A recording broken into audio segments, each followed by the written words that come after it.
కరివేపాకు రైస్లో వేస్తారని తెలుసు, కర్రీలో వేస్తారని తెలుసు. అది కూడా కరివేపాకుతో పొడి కూడా చేస్తారా? ఎలా తయారు చేయాలో చూద్దాం. ముందుగా కావాల్సినది ఇలా పచ్చి కరివేపాకు తీసుకోవాలి, లేత తీసుకోకూడదు. ఇలా కొద్దిగా ముదురు కరివేపాకునే తీసుకోవాలి, కొద్దిగా ఎక్కువనే తీసుకోవాలి. తర్వాత ఇలా కొమ్మలన్నిటినీ తీసేసి ఆకులుగా ఒలిచి పక్కన పెట్టుకోవాలి. ఆకులు ఒక్కటే వేసుకోవాలి ఇలా. తర్వాత ఇందులో కావలసినది జీలకర్ర, ఎండుమిర్చి, ధనియాలు తీసుకోవాలి.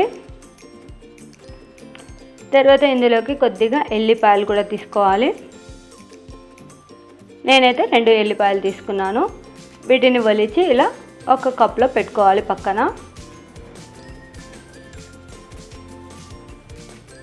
ఇలా ఒలిచి పక్కన పెట్టుకున్న తర్వాత ఒక ప్యాన్ తీసుకొని ఇందులో ఎండుమిర్చి, ధనియాలు, జీలకర్ర మొత్తాన్ని యాడ్ చేసి లైట్గా దూరగా వేయించుకోవాలి. కలర్ వచ్చే వరకు, మరి ఎక్కువ వద్దు, మాడిపోతే రుచి ఉండదు, టేస్టీగా ఉండదు. సో లైట్గా దూరగా వేయించుకొని కొద్దిగా సేపు చల్లార్చుకోవాలి. హీట్గా ఉండకూడదు, కొద్దిగా సేపు బాగా చల్లార్చుకోవాలి.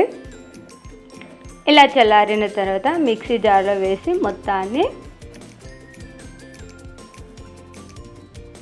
తర్వాత ఇందులో కొద్దిగా చింతపండు కూడా యాడ్ చేస్తున్నాను. తర్వాత ఇందులో కొద్దిగా సరిపడినంత ఉప్పు యాడ్ చేసి మెత్తగా గ్రైండ్ చేసుకోవాలి. ఇలా మెత్తగా గ్రైండ్ చేసి పక్కన పెట్టుకోవాలి. తర్వాత ఒక ప్యాన్ తీసుకొని కొద్దిగా ఆయిల్ వేసి ఆయిల్ బాగా హీట్ అవ్వాలి. హీట్ అయిన తర్వాత ఇందాక మనం ఒలిచి పెట్టుకున్న కరివేపాకు మొత్తాన్ని ఇందులో యాడ్ చేయాలి.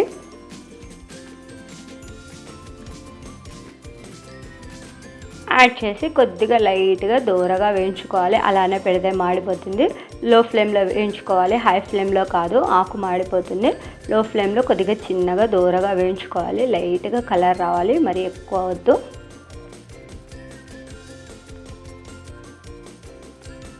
కొద్దిగా ఆకు అనేది పొడి పొడిగా ఉండాలి, ఇలా వాటర్ ఉండకూడదు.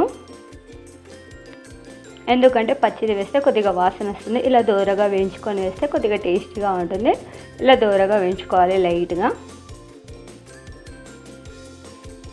ఇలా లైట్గా కలర్ వస్తే చాలు.